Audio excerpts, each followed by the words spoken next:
So I'm going to answer basic flat earth questions. There's someone in my comments spamming me with the questions. I don't have time to go back and forth and answer every Flat Earth 101 day one question all day on Facebook when you could easily research this stuff if you actually wanted to know the truth. It's actually pretty frustrating. But anyway, so the first question that this person is asking is, so are all the other planets flat? It's not even logical that it could be flat. The only thing that's illogical is to say that the Earth is a spinning cartoon ball in a vacuum where water bends for the first time in the history of mankind, adhering to the outside of a sphere as it spins and revolves around the sun that shoots through space 500,000 miles per hour, while the galaxy shoots 1.3 million miles per hour, and every single star for all recorded history resets over top of the Earth. Is the Earth... Well, what about the other planets, right? That's the question. Well, are the other planets flat? I actually answered the question, but that's why I'm pretty, I don't know, aggravated, because you asked the question again, right? So I need you to listen. No one thinks that all the other planets are flat, okay? For one, there isn't other planets. When you say other planet, you are presupposing the Earth is in fact a planet, which is the very thing we are discussing, right? That's the question. Is the Earth a spherical planet? That's called a begging the question fallacy. Just reasserting that something's true isn't real. You'll be alright as I take away your little globe Earth religion that you were told about when you were 5 and you were given cartoons. This doesn't faze me at all. I'm literally not even fazed by it. So anyway, the word planet, instead of typing, listen, okay? The word planet, the etymology for planet, listen. The etymology for planet is wanderer, okay? It's a wandering star. We document them all the time. I document them all the time. You can zoom in on them. They're pulsating orbs of light. They're not static, meaning still. You cannot in any way prove they're solid, terra firma, or spherical, because you see the same thing every single day for all recorded history, a pulsating orb of light. Now, even if there were spheres in the sky, which there's literally no evidence for that. There's literally none that exists in the history of mankind. If they were spheres in the sky, that still wouldn't make the Earth a ball. That's like walking up to someone's house and saying, look, there's a light bulb on the ceiling. That means that the floor is a light bulb. That's like walking in a bar, walking up to a pool table, grabbing a pool ball and saying, look, the pool ball is a sphere. That means the pool table is also a sphere, okay? The Earth is provably not curving, which means it's flat. They said it's a certain size, right? So the radius value is the distance from the center to the edge of a circle or a sphere, right? Listen, please. They said that the Earth has a radius value of 3,959 miles. That means you have to see the curvature of the Earth at no further than 1.225 times the square root of the observer's height in feet. Okay, it has to curve at a certain rate. You can Google it yourself. Earth curve calculator. This is not flat earthers math. This is the globe Earth's models math, okay? Google it. Earth curve calculator. I showed you a picture. We have mountains seen from 255 miles away. Listen, 255 miles away, and according to the globe Earth math, the top of the mountain in the back should have been blocked by 1 mile of Earth curvature. An entire mile of Earth curvature should have been blocking the top of the mountain, yet you could see the top of the mountain with the entire mile of Earth curvature missing. You can see the shoreline leading up to the mountain range. It's literally impossible. We have falsified the radius. It does not curve at the rate they said it did objectively. This is why it is censored by the government. This is why you ask questions like, oh, are we a disk in another solar system planet with other spherical planets? Because there's something called the Flat Earth Society, where everything they say is wrong and stupid and not one flat earther thinks any of it. It's called misinformation. So they admitted in Congress they censor flat earth, yet they prop up Flat Earth Society, which is not really flat earth. It's all misinformation. That should automatically raise a red flag if you're honest. What's on the other side? What's the other side? The deepest hole ever dug is 7.8 miles. It's called the borehole in Russia. No one can dig deeper than that, conveniently enough. It's very similar to the distance of the deepest location in the ocean, called the Mariana Trench. No one's ever dug deeper than 8 miles. It's called the borehole in Russia. Now, whenever the globe Earth had predictions based on the supposed layers of this globe Earth, they were proven inaccurate the entire way down the entire 8 miles. They couldn't even get the top 8 miles correct with predictions, much less could they ever adequately predict 4,000 miles to a core that doesn't exist, that they still can't explain how it somehow creates a magnetic field because of the Curry point, and it's literally impossible according to Stanford and Harvard and Yale and Princeton. They literally can't explain the magnetic field in 2021 on a globe Earth. Now, would you fall off the edge? These are like elementary first grade questions, and I'm being honest with you, right? You need to listen. You have been engineered to treat us as if we're stupid.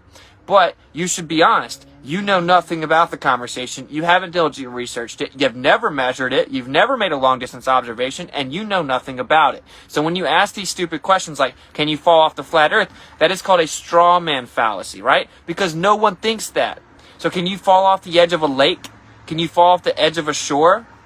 Of course not. There's a shoreline, right? You can't fall off the edge of a pond. There's a shoreline. The water's contained.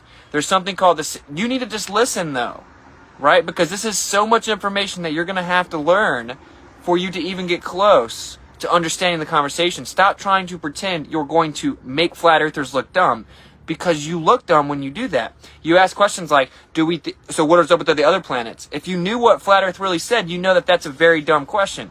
If you say stuff like, can you fall off the edge? You would know that's a very dumb question. There's something called the 60th south latitude, effectively a circle around you.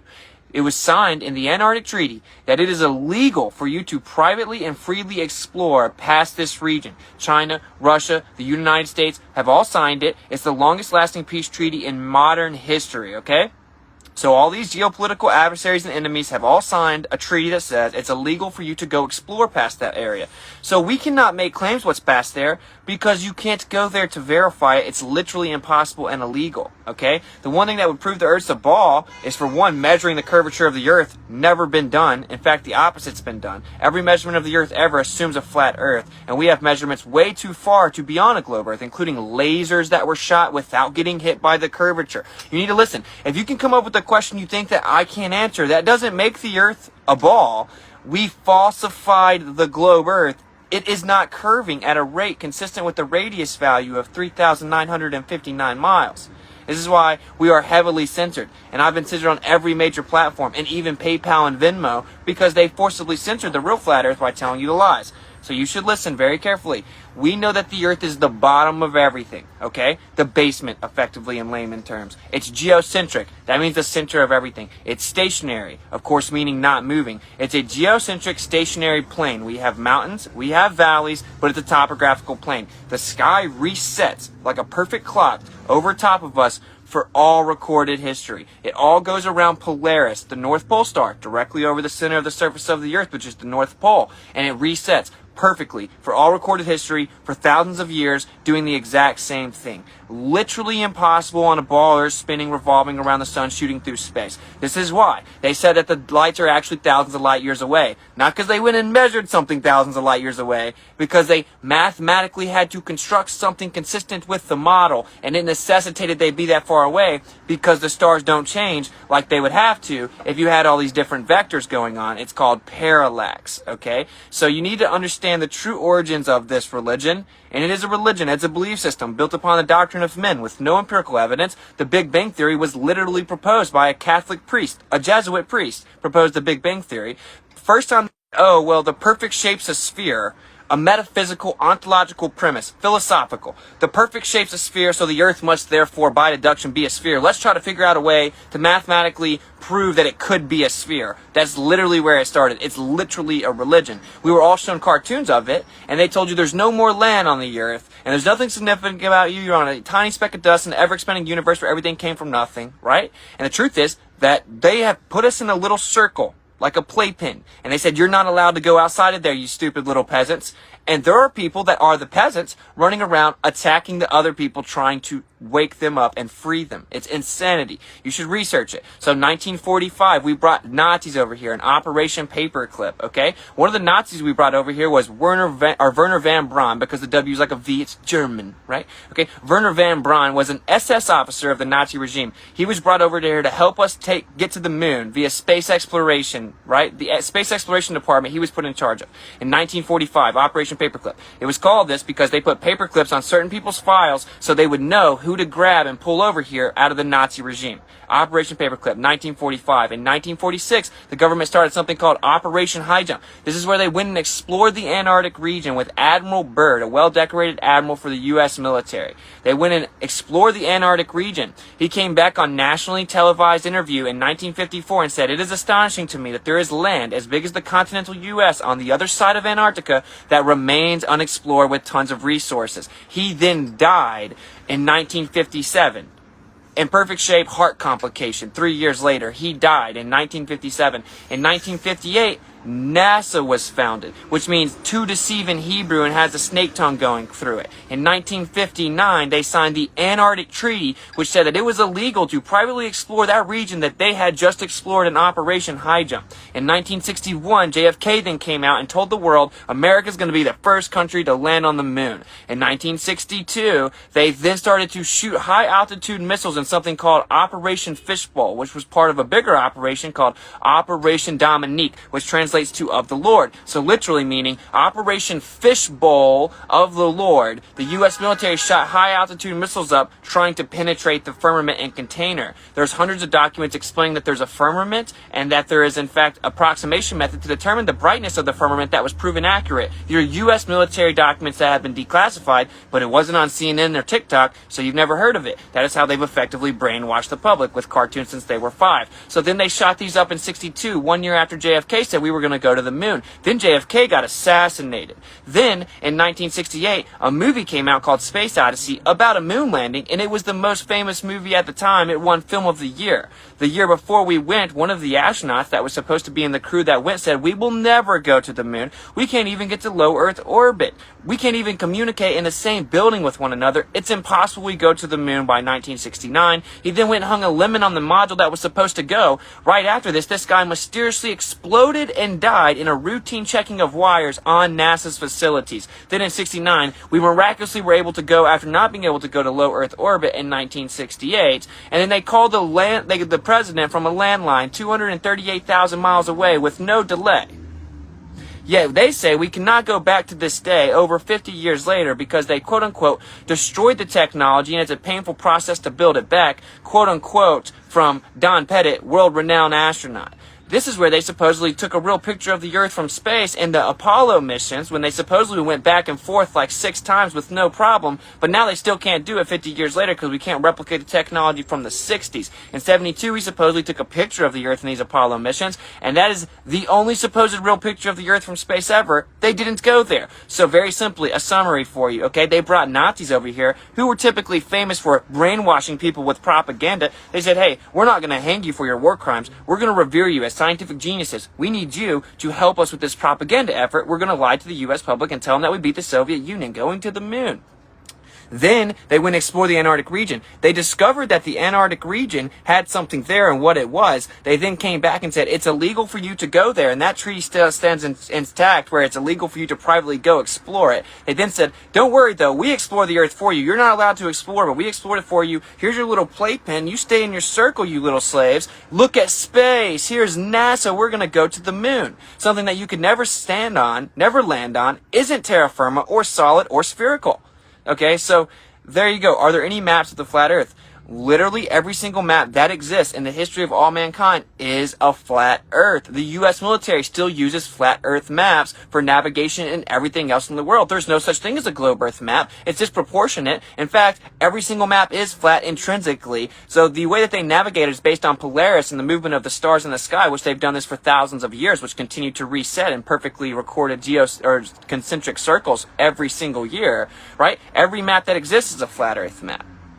That's the only way you can navigate. Hundreds of declassified documents from the U.S. military saying the Earth's a flat, non-rotating surface. The Earth is flat. That they use flat Earth assumptions for everything that they do, including engineering planes, operating military planes and aircraft, shooting missiles, long-distance ballistics. They always assume a flat, non-rotating surface. Okay, so I get it. It is a lot to take in, but I'm just letting you know you gotta look into this before you think it's crazy. I've been looking into it for 5 years. We have an observation where we're 1 foot off the surface of the Earth, and we look out and zoom in, and the horizon's over 10 miles away. based on the globe Earth math, geometry, right? If you're 1 foot off this sphere with a radius of 3959, you have to see the curvature at 1.2 miles. So if you're 1 foot off the Earth, you have to see the curvature at 1.2 miles. Yet 1 foot off the Earth, we saw the horizon over 10 miles away. That would require the radius to be 264,000 miles. They claimed it's under 4,000. We falsified the radius. It's not as simple as saying, well, maybe it's just a little bigger. They got it wrong. If the radius is wrong, the entire model's wrong. Day and night cycle uses this number. Gravity supposedly uses this number. Planet orbit trajectories use this number. You can never go to space without this number. You need something called the radius of orbit, requiring the radius of the Earth. Every single story they told you about going to space is fake intrinsically upon the falsification of the radius. The entire model has been falsified. This is why it's forcibly censored. That's why they will never debate this on national television. Just shut down the stupid flat earther and let an astrophysicist debate them. They'll never do it. Neil deGrasse Tyson was supposed to debate Eric Dubay. It was set up on Joe Rogan's podcast, the #1 podcast in the world for over a decade. And then Neil deGrasse Tyson had to back out. Then they showed you some supposed curvature from Felix Baumgartner at 128,000 feet when he supposedly jumped out and saw the curvature of the Earth. We then sent high altitude footage, our balloons up, getting footage of the horizon at 120,000 feet, and it was completely flat up there, showing objectively they misled and lied to the entire world with a GoPro who actually sponsored it with Red Bull, saying that this was the curvature of the Earth that you could see from the edge of space, not even close to where they claim space is, which is the Kármán line at 62 miles. And then, of course, that's the international one, and they say the U.S. acknowledges that 50 miles, right? So when we sent it up and found out that it was flat, they then had to come out with damage control and use Neil deGrasse Tyson to say, a lot of people think that they saw the curvature of the Earth in the Felix Baumgartner jump. That's not true. You would never see the curvature from that height. You'd be 2 millimeters off this beach ball, and up there, that stuff would be freaking flat. So why'd they show the whole world a curve that wasn't actually there until we went and tested it? Why did they tell you that when boats disappear, they're going over the curvature of the Earth, when you can actually go out, see the boat disappear, bring a camera out, zoom in, and you'll actually see it once again? Did I zoom in through the Earth X-ray vision with my P900? No. The boat appears to go away or disappear due to a limit of perspective. You have an angular resolution limit to your eyes. We also have something called the atmosphere, and you can't see infinitely through an atmosphere. Eventually you reach a vanishing point called a horizon, which is where the sky appears to meet the ground. It's horizontal, which is why it's called a horizon, because it's horizontal.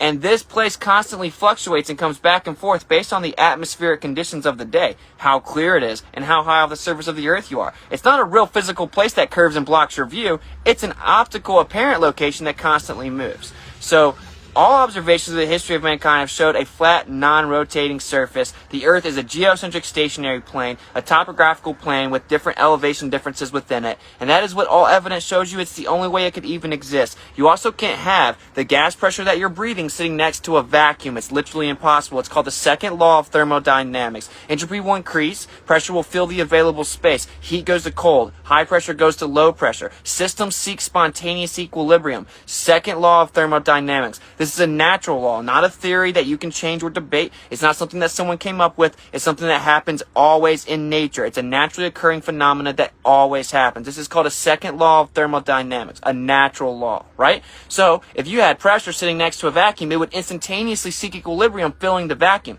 If you have a soda and you open it, it goes psh, instantaneously equalizing to the lower pressure around it. That's the second law of thermodynamics. You could not have gas pressure of oxygen that you're breathing or any of the gases sitting next to a vacuum. It would instantaneously fill the vacuum. You've been trained to say this word over and over and over. Gravity, gravity, gravity, gravity. Well, gravity is not actually real. It's a concept. It's a theory that has no evidence. So whenever I drop something, it falls down because it's more dense than the air. If I let go of a helium balloon, it goes up because it's less dense than the surrounding air. It's lighter than the surrounding air. Not because it's gravity proof. Helium balloons do not go up because they're gravity proof. They go up because they're less dense. It's called relative density, right? If you wanted to get real specific, everything's intrinsically electrostatic, but that's unnecessary. There is no scientific evidence for gravity. There is no experiment that's isolated gravity, and it's known for a fact in highest levels of academia that this does not exist. There is no isolation or scientific experiment validating gravity. That's why it's called the theory of relativity, where they say that gravity is the effect of the bending and warping of space-time. Two concepts. Can you bend freedom and love? Of course not. You can't attribute physical properties to conceptual abstractions. This is called a reification fallacy. Doesn't matter. The only evidence ever to even be claimed that the Earth is in fact a ball with gravity is gravity has to exist Because the Earth's a ball. Literally, that is the only evidence. If we assume the Earth is a ball, then gravity has to exist, because it has to exist for the Earth to possibly be a sphere. It has to pull us down in all directions, omnidirectional, all directions. We have to be pulled down. So gravity has to exist. Yeah, we don't have any evidence for it. We can't prove it. We can't accurately define it. And when we apply it to the sky, it's off by 95% in 2021. They're off by 95%. It's called dark matter and dark energy. They still cannot explain the supposed model, not even mathematically. We have falsified it. The flat earth can't explain magnetism. It can't explain the cyclical nature of the sky. It can't explain everything else that we see. The globe earth cannot. Okay, so all scientific empirical evidence shows you this, and we have tested it. We proved that they lied. With cartoons, they lied to you. The same exact schooling system that told you Christopher Columbus discovered the United States when people were already here. The same exact system that lied to you about the Vietnam War and said that they attacked us and they attacked themselves, and said that, in fact, they declassified, they had to do that to justify war, but they lied to the American public saying Vietnam attacked us in Gulf of Tonkin. The same ones that lied about 9/11. You shouldn't blindly believe the system. You should go look into it for yourself, and you will find out that most of the people that are lying, it's actually not intentionally. They believe the lie as well, and they propagate it forward. And there's something called compartmentalization, where people are trying to explain something that doesn't exist. So you ask questions like, why would they lie? They get $60 million a day from NASA. They're hiding more land and resources. They told you you're an insignificant speck of dust in the ever-expanding universe where everything came from nothing. Lightning struck primordial soup, and then rocks turned into fish eventually, that then turned into fish with feet, that turned into rodents, that turned into apes, that turned into humans, and there's nothing important about you. Random chaotic happenstance that you even exist over the course of billions of years of everything exploding from nothing. You get perfectly coalesced into spheres that were happen to be, you can somehow live here. So don't worry. Well, the truth is, the Earth is stationary, and the center of everything, geocentric, and the sky moves in perfect circles over top of us around the center of the sky, right over the center of the Earth. And that means the Earth had to be created. It had to be placed there. So they're hiding the creator. There's 3 reasons. Also, you can't trust any of your senses. You think you're spinning 1,000 miles per hour, but you don't feel it. You think the Earth is curving, but you see it flat. You think that the sun is sitting still in the sky, but you see it move. You think the sun is 400 times bigger than the moon, but you see it as the same size as the moon. And so you can no longer trust your senses. You do not think that you can adequately tell the difference between truth and fiction. You must turn to authority to get all of your answers that you cannot understand. So they have brainwashed you into a slave state where you always turn to the authority to know what truth is, because you have been told that you cannot figure it out on your own. This is how you have good brainwashing capability of a state. So there's 4 very rudimentary reasons they would lie. Why wouldn't they lie? Knowledge is power. If you're the only one with the knowledge, it's much more powerful. When does the government not lie? Okay, so there are your answers. They're hiding land and resources and money and brainwashing you, and they put you in a little circle and told you can't leave there while they go hang outside of it. Okay, so there's plenty of reasons why they would lie. It doesn't really matter why they lied. The motivation of lying is independent of the fact that they did lie. Okay, and falsification is independent of replacement. We falsified the globe Earth. We don't have to replace every fairy tale they said before it's still real. If you tell me Santa's real, and then I see mommy and daddy bring presents in the house, I don't have to go come up with a new fictitious character from the North Pole or Santa's still real. We falsified your claim that Santa's real. That's all there is to it. Falsification is independent of replacement. So there you go. There are the basics. You can't fall off. You can't fall off of a lake. There's a shore. Antarctica is known to have the highest elevation in the entire world. It is an ice ring effectively around the water. Captain Cook tried to circumnavigate the Earth, and he went for 68,000 miles, and all he saw was an ice shelf the entire time. You're not allowed to go independently verify this, though, so the water is contained, which is convenient because fluid statics is also a natural law. Water finds its level. Water at rest is always level. Period. Okay, so water conforms to its container and finds its level. Well, conveniently, it's contained on this flat Earth, and it's level. Of course it is. So how is 70% of a ball level? It's impossible. It defies fluid statics, the second law of thermodynamics. There's no empirical evidence for it, and we see way too far. We see mountains from hundreds of miles away. We see the skyline of Chicago 60 miles over Lake Michigan should have been completely obstructed. We have mountains we can see from 273 miles away. We have mountains we can see from 103 miles away. We have nothing but evidence that falsifies the globe Earth. So if the surface of the Earth is flat all over it, what is it? Do I believe in aliens? Well, for one, what is the etymology of alien or extraterrestrial? Extra land, extra terrain. So if there are other lands that they have hidden where someone lives, technically they would be alien or extraterrestrial. We would be in the inner space. They drew a circle around us, and there would be the outer space. There is no alien coming from outer space where it's a vacuum that couldn't exist, that they're thousands of light years away, and some intergalactic civilization with different races coming to get you from outer space vacuum boogeymen. None of that's real. I don't make make claims about whether aliens are real or not. I know they'll probably lie to you about it, and the same guy, Werner von Braun, that was the Nazi brought over here to lie to us about going to the moon, told his secretary that they would fake an alien invasion and also fake things about asteroids. I don't really know. You can look into Project Bluebeam, but it doesn't matter. And by the way, Werner von Braun also put Psalms 19:1 on his tombstone, which says that the firmament shows the handiwork of the Creator. The firmament comes from the Hebrew word rakia, strong as bronze. It was stretched out over top of us to protect us, and we were like grasshopper inhabitants within the tent he stretched over top of us, and it's strong as bronze, like beaten out with bronze, rakia. So why did the guy that supposedly took us to space put on his tombstone that you can't go to space because there's a firmament there? Well, he let the truth out on his deathbed. He also wrote a science fiction book in the 50s, and in the science fiction book that the Nazi wrote in the 50s, the main character's title is Elon, and Elon supposedly takes us to Mars. I guess that the prophet of the Nazi was really good at predicting what would happen, right? He wasn't just good at mass murdering millions of people. He was also a prophet that knew that Elon would take us to Mars in 2021 and talk about how he's going to do it. So the world's a stage. Jules Verne wrote a science fiction novel in the late 1800s predicting the moon landing and where the rocket would shoot from, what state, what direction, how it would slingshot around it, and everything else. They take science fiction books and they tell the public that it's true while they know the truth. Powerful people are lying to you. Okay? So do not fall for whatever they tell you. You need to look into things for yourself. Don't blindly believe anyone. Go research it for yourself. Go test it for yourself. And if you do this, you will find out that the earth is provably flat. I would have to sit on here and talk for another 3 hours to tell you every flat earth proof. There's something called specular reflections. You cannot have perfect reflections on a surface if it's not flat. It cannot be concave or convex at all. Specular reflections debunk the globe earth. We have local reflections from the sun, showing the sun's a local light source. This is impossible in the globe earth model. The sun has to be so far away we have parallel rays, right? So it's impossible. This debunks the globe earth. We have crepuscular rays, which are divergent rays that converge onto the sun, showing the sun's a local light source. Impossible on a globe earth. They say it's actually parallel. It just looks like that. We see that the sun and the moon are the same size. They say that the sun's actually 400 times bigger than the moon, just coincidentally, exactly 400 times further away also, so that it looks like they're the same size, so we can have total eclipses. Or maybe they're just the same size, bro, and the scriptures are true, and it says that there's a lesser light that rules the night and a greater light that rules the day. Okay, that's all there is to it. We see the same moon for all recorded history while people claim it's a sphere that spins, but if it spun 1/4 a mile per hour, slower or faster, we'd see the other side of it, so it just perfectly sits there for thousands of years. That's a cool story, bro. None of this has any evidence. It's all fairy tales. What we know for a fact is that water always finds its level. To have pressure, you must have a container, which means the way that you're breathing is the gas pressure on the earth is contained, and we see way too far. The earth's a topographical plane. It isn't curving. This is just the way that it is. You can't go deeper than 7.8 miles. You can't go past the 60th south latitude. We need to wake up and then tell them that we demand to know the truth and to be able to freely traverse the earth. That is the next step. Not to try to attack the people that actually researched it, are bold enough to not care that other people get triggered and try to call you dumb or try to attack you because they were told that it's dumb. The people that are strong enough and intelligent enough to actually understand it, research it, test it, and then go speak about it are the people that are fighting for you, whether you understand that or not. And we're used to taking the bullets, but you should maybe jump on the side of that people actually doing what's best for humanity as opposed to trying to attack them. So there you go.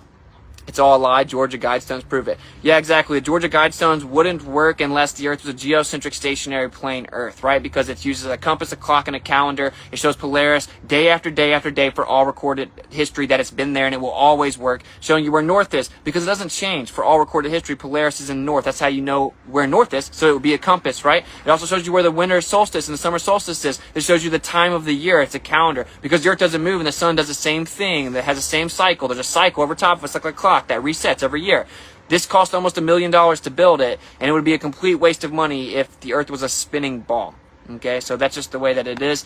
And they tell you what they want to do on there, and I think everyone should just wake up, maybe. Maybe everyone should just wake up and stop getting triggered that we didn't go to the moon in 1969. Stop being surprised or acting surprised the government lied to you. Stop being surprised and acting like China and Russia lying is a big shock to you. The U.S. government has lied about everything. So what you should do is accept truth for what it is, right? It's easier to fool someone than to convince them that they have been fooled. That is not my problem. That is, you need to look into the evidence and be honest. We see way too far. We falsify the curvature of the earth. There you go. I mean, I don't know what other basic questions I might have missed, but you should be able to figure them out. You'll ask stuff like, you shouldn't look past the curvature. If the earth's a ball, it has to curve. If you were intellectually honest about this, you wouldn't get past that. You're like, wait, that's the most efficient way to test if the earth is in fact a ball with this radius. Geometry, measurements of shapes, sphere, certain size, dimensions, 3,159 radius. you would test that and see if it's curving at that rate, because it has to curve. If a woman's pregnant and she moves her hand across her stomach and then it comes down to the bottom, can she still see her hand? No, because the curve of her stomach physically obstructs her hand. That is what the earth has to do if it's a ball. This is where the answer lies. Is it really what they said it is? You can go measure the surface of the earth, and it is objectively, provably not what they said it is. So if your response to that is to not answer it or figure out how it could work or figure out what's going on or go test and see if that claim is true or see exactly if these observations really do exist, if your response is, oh, well, how do eclipses work? What about magnetic fields? What about, if you start asking every random question you can think of, you're being intellectually dishonest. You're diverting away, and you can't handle what the truth is. Right? So if you think you can ask a gotcha question that some flat earther might not answer, that doesn't change the fact we falsified the radius.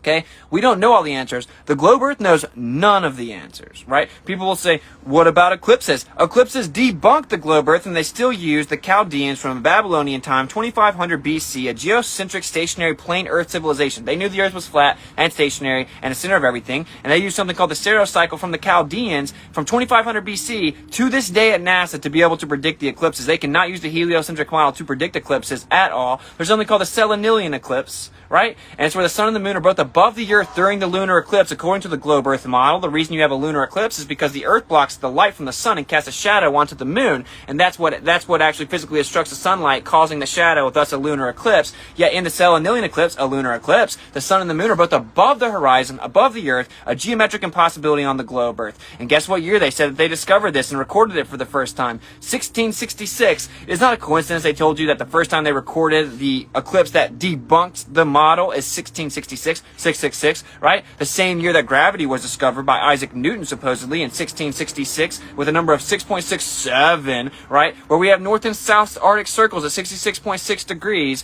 while the circumference of the earth in nautical miles is 21,600, 6 times 6 times 600, while we're on a 66.6 degree tilt with a curvature rate of 0.666 feet per mile squared, shooting around the sun 66,600 miles per hour. Okay, so it's a lie, it's a Luciferian lie, and if you're actually at the highest level of the occultic people that try to control the world and lie to all of us, you have to know these things, or you're not allowed there, okay? So that is why they lied. It's simple. If you wanted to control and brainwash an entire group of people on the earth, what better way than to start by lying to them about the nature of the very place that they live? If you want to brainwash them on the earth, why not lie to them about the earth? Why not tell them there's no more land, it's a finite little sphere, and you have to stay here? Because there's more land and you get to control it. Why would they not lie? Knowledge is power. It's much more powerful if you're the only one with it. So there are the basics for you. You should research it, right? Fly Man's watching. His panties are in a bunch. Dude is a gamma. Alright, I love you guys. I'm going to catch up with you guys later. Battery's about to die. I wanted to answer the basic questions. There you go. I can't go back and forth in comments. And if you watch this video, you'll understand why I can't go back and forth in comments all day. I have hundreds of people that are doing that and sending me messages. So, look at our content. Go find us and listen and learn and study and research. A lot of people on my Facebook will be helpful to you.